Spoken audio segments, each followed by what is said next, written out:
mély és hamis.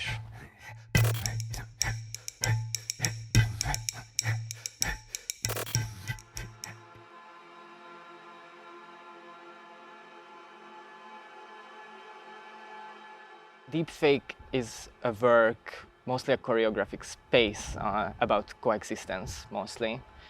And it's something that exists in the authentic as well as in the virtual reality. So what we imagine is that there is this space inhabited by humans, non-humans, dances, sounds, objects, practicing togetherness. This piece was very much centered on the idea that this dance solo in itself is usually a very monocratic format.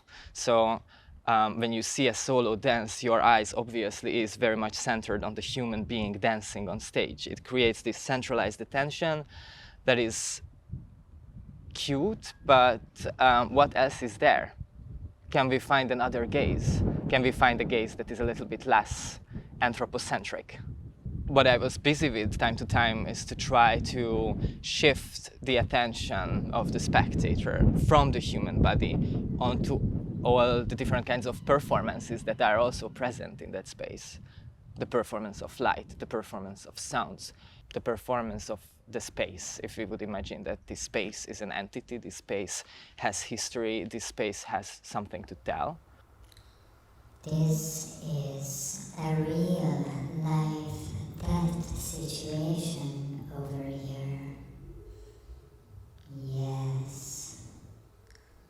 Very epic. Deepfake is also a strong collaboration between me, Endre Černo, and Márton Černovský. Together with web designer and visual artist Daniel Kophei, they designed the website deepfake.world. And so that's a choreographic website. And we were not so interested in adding new material to this website, but we were much rather interested in how this different kind of format contrasts the work that you can also see on stage. So we were trying to work with pretty much the same material and just put it in a different format. This dichotomy of the virtual and the real was a very important starting point for the work, and then somehow it became expanded and things started to be more about the real and the unreal, as well as the living and the non-living, because I somehow feel that all this covers a more broader subject that I prefer to be working on.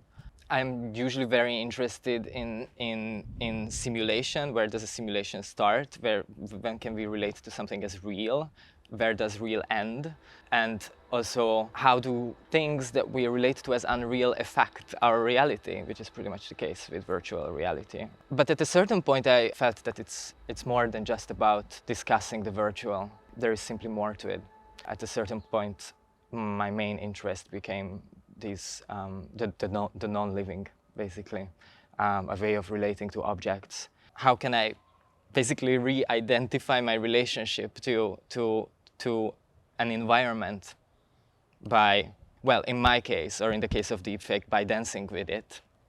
But that's my approach. I try to dance with things to re-identify relationships.